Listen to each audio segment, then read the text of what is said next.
So welcome back students. So ਅੱਜ ਦਾ ਆਪਣਾ Q का टॉपिक है ਆਪਾਂ ਨੇ ਇੱਕ ਪਲਾਨ ਡਿਸਕਸ ਕਰਨਾ ਜਿਹੜਾ ਕਿ ਰਿਲੇਟਡ ਨਹੀਂ ਹੈਗਾ ਨਾ ਤਾਂ ਆਪਣੇ ਵਰਕ ਨਾਲ ਨਾ ਫਿਰ ਆਪਣੀ ਸਟੱਡੀ ਨਾਲ। ਸੋ ਇਹ ਆਪਣਾ ਅੱਜ ਦਾ IELTS Q का टॉपिक है ਆਪਾਂ ਇਸ ਦਾ ਫਰਸਟ ਮਾਡਲ ਆਨਸਰ ਡਿਸਕਸ ਕਰਾਂਗੇ ਫॉर ਗੈਟਿੰਗ ਆਈਡੀਆਜ਼ ਤਾਂ ਜੋ ਸਾਡੇ ਕੋਲੇ ਆਈਡੀਆਜ਼ ਇਕੱਠੇ ਹੋ ਜਾਣ। ਸੋ ਐਜ਼ ਯੂਜ਼ੁਅਲ ਆਪਾਂ ਨੇ ਸਭ ਤੋਂ ਪਹਿਲਾਂ ਇੰਟਰੋਡਕਸ਼ਨ ਦੇ ਵਿੱਚ ਦੱਸਣਾ ਹੁੰਦਾ ਕਿ ਆਪਾਂ ਕਿਸ ਚੀਜ਼ ਬਾਰੇ ਬੋਲਣ ਜਾ ਰਹੇ ਹਾਂ। ਸੋ ਇੰਟਰੋਡਕਸ਼ਨ ਹੈ well people always have some plans related to their work or study ਲੋਕਾਂ ਕੋਲੇ ਹਮੇਸ਼ਾ ਹੀ ਕੁਝ ਕੁ ਪਲਾਨਸ ਹੁੰਦੇ ਨੇ ਠੀਕ ਹੈ ਕਿਹਦੇ ਨਾਲ ਰਿਲੇਟਡ ਉਹਨਾਂ ਦੀ ਸਟੱਡੀ ਜਾਂ ਫਿਰ ਵਰਕ ਨਾਲ related I always keep on attending some short courses along with my regular studies to acquire new skills. So मैं की करदा मैं हमेशा always मतलब हमेशा keep on attending attend करदा रहंदा हाँ ठीक है keep on going keep on attending keep on joining मतलब कोई चीज करदे रहना लेना लेंदे रहना जिमें I keep on dancing dancing करते रहना ਜਿਹੜੀ ਚੀਜ਼ ਆਪਾਂ ਕਰਦੇ रहने ਉਹਦੇ ਨਾਲ ਆਪਾਂ keep on word ਲਿਖ ਸਕਦੇ ਹਾਂ some short of courses some short courses मैं छोटे courses ਲੈਂਦਾ ਰਹਿਣਾ ਆਪਣੀ ਸਟੱਡੀ ਆਪਣੀ ਰੈਗੂਲਰ ਸਟੱਡੀਜ਼ ਦੇ ਨਾਲ along with ਮਤਲਬ ਹੁੰਦਾ ਨਾਲ ਇਹਨੂੰ ਨੋਟ ਕਰ ਲਓ ਤੁਸੀਂ along with to acquire ਦਾ ਮਤਲਬ ਹੁੰਦਾ ਕੋਈ ਚੀਜ਼ ਨੂੰ ਲੈਣਾ ਜਦੋਂ ਆਪਾਂ ਨਵੀਂ ਸਕਿੱਲ ਨੂੰ ਲੈ ਰਹੇ ਹਾਂ ਆਪਣੇ ਅੰਦਰ ਬਿਠਾ ਰਹੇ ਹਾਂ ਇਟ ਮੀਨਸ ਆਪਾਂ ਉਹਨੂੰ acquire ਕਰ ਰਹੇ ਹਾਂ ਠੀਕ ਹੈ ਅਟੇਨ ਕਰ ਰਹੇ ਹਾਂ acquire knowledge ਨੂੰ ਲੈਣਾ ਮਤਲਬ acquire ਕਰਨਾ ठीक है जी for example I have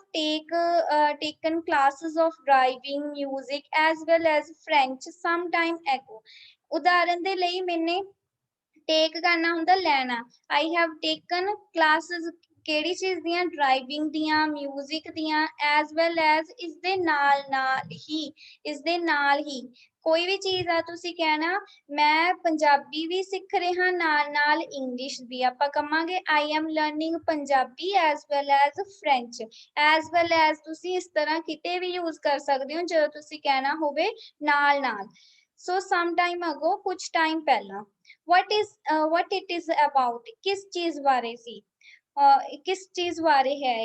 but now I am planning to take cooking classes that I think I would need in near future but ਹੁਣ ਮੈਂ ਸੋਚ ਰਿਹਾ ਕਿ ਮੈਂ cooking classes ਲਵਾਂ ਕਿਉਂਕਿ ਮੈਨੂੰ ਲੱਗਦਾ ਕਿ ਮੈਨੂੰ near future ਮਤਲਬ ਆਉਣ ਵਾਲੇ ਨਜ਼ਦੀਕ ਦੇ ਟਾਈਮ ਦੇ ਵਿੱਚ ਲੋੜ ਪਊ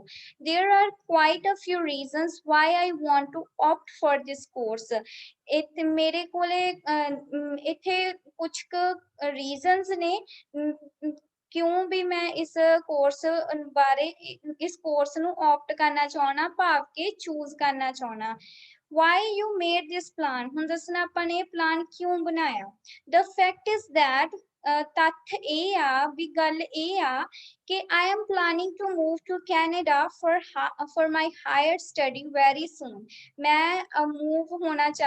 ਕੈਨੇਡਾ move ਹੋਣ ਜਾ ਰਿਹਾ ਮੇਰੀ ਉਚੇਰੀ ਪੜ੍ਹਾਈ ਦੇ ਲਈ ਬੜੀ ਜਲਦ ਹੀ obviously ਦਾ ਮਤਲਬ ਹੁੰਦਾ ਵੀ ਪੱਕੀ ਹੋਈ ਗੱਲ ਆ ਮਤਲਬ definitely ਵੀ ਪੱਕੇ ਤੌਰ ਤੇ ਜਿਹੜੀ ਆ there would be no one to cook for me ਉੱਥੇ ਮੇਰੇ ਲਈ ਪਕਾਉਣ ਦੇ ਲਈ ਕੋਈ ਨਹੀਂ ਹੋਊਗਾ ਠੀਕ ਹੈ for that reason ਉਸ ਕਾਰਨ ਕਰਕੇ that ਮਤਲਬ ਉਹ ਕਾਰਨ ਲਈ I really need to learn how to cook food so that I can survive in that new country so ਉਸੇ ਕਾਰਨ ਕਰਕੇ ਮੈਨੂੰ ਸੱਚੀ ਸਿੱਖਣ ਦੀ ਲੋੜ ਹੈ ਕਿ ਫੂਡ ਨੂੰ ਕੁੱਕ ਕਿਵੇਂ ਕਰਦੇ ਨੇ ਤਾਂ ਜੋ ਮੈਂ ਨਵੀਂ ਕੰਟਰੀ ਦੇ ਵਿੱਚ ਸਰਵਾਈਵ ਕਰ ਸਕਾਂ ਮਤਲਬ ਕਿ ਉੱਥੇ ਬਚ ਸਕਾਂ ਰਹਿ ਸਕਾਂ this way ਇਸ ਰਸਤੇ ਨਾਲ ਇਸ ਤਰ੍ਹਾਂ I would be able to save myself from eating outside food all the time ਇਸ ਤਰ੍ਹਾਂ ਮੈਂ ਆਪਣੇ ਆਪ ਨੂੰ ਬਚਾ ਲਊਂਗਾ ਬਾਹਰ ਦਾ ਖਾਣਾ ਖਾਣ ਤੋਂ ਹਮੇਸ਼ਾ ਹਰੇਕ ਟਾਈਮ ਦੇ ਲਈ ਸੋ ਇਹ ਆਪਾਂ ਨੇ ਦੱਸਤਾ ਕਿ ਆਪਾਂ ਨੇ ਪਲਾਨ ਕਿਉਂ ਬਣਾਇਆ ਹੁਣ ਨੈਕਸਟ ਆਪਾਂ ਨੇ ਦੱਸਣਾ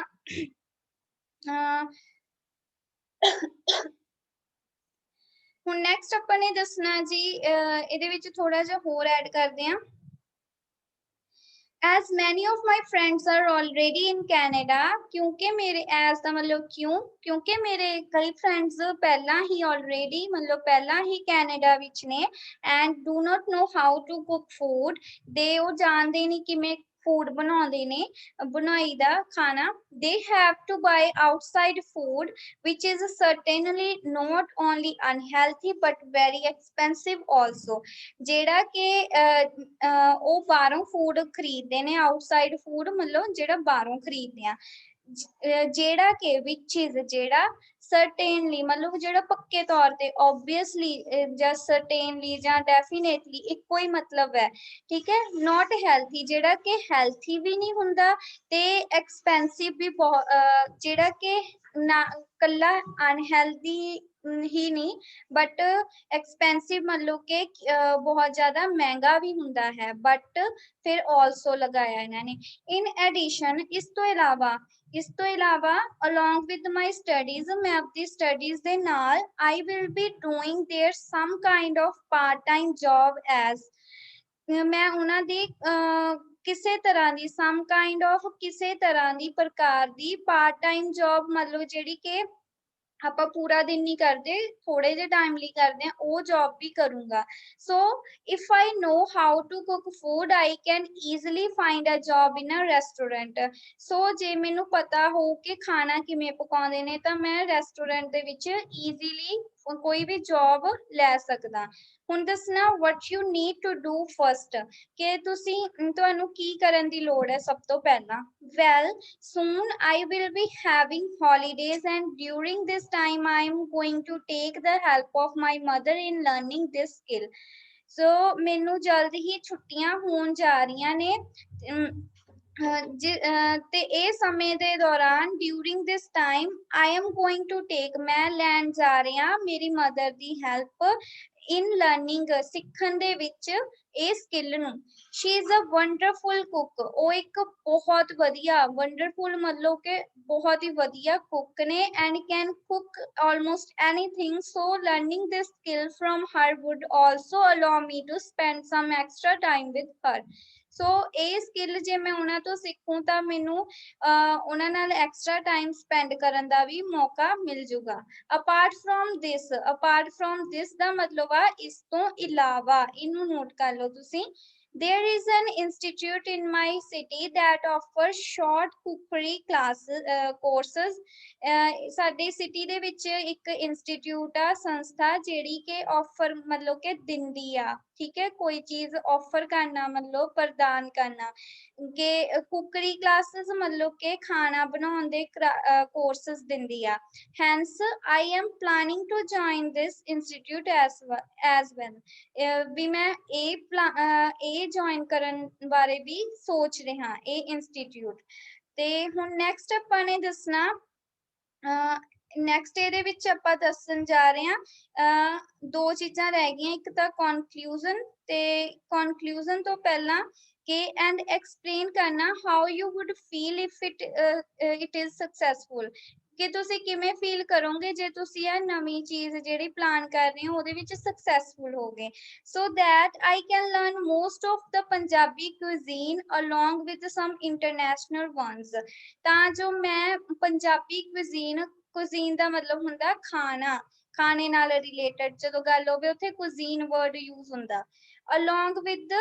ਦੇ ਨਾਲ ਕਿਹੜੀ ਚੀਜ਼ ਦੇ ਨਾਲ ਇੰਟਰਨੈਸ਼ਨਲ ਵਨਸ ਮਤਲਬ ਕਿ ਇੰਟਰਨੈਸ਼ਨਲ ਫੂਡ ਬਣਾਉਣਾ ਵੀ ਮੈਂ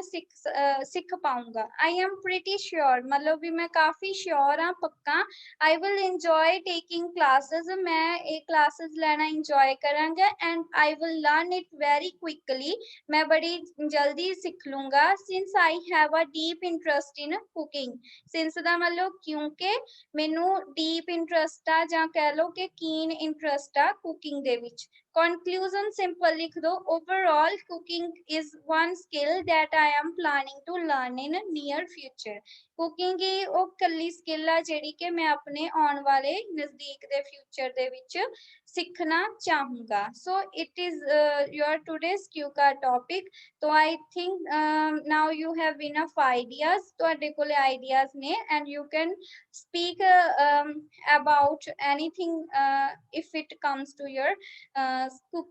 QCard topic। ਇਹ ਜੇ ਤੁਹਾਨੂੰ QCard topic ਦੇ ਵਿੱਚ ਆ ਜਾਂਦਾ ਤਾਂ ਤੁਸੀਂ ਕੁਝ ਵੀ ਇਸ ਬਾਰੇ ਬੋਲ ਸਕਦੇ ਹੋ। Thank you so much for attending today's class।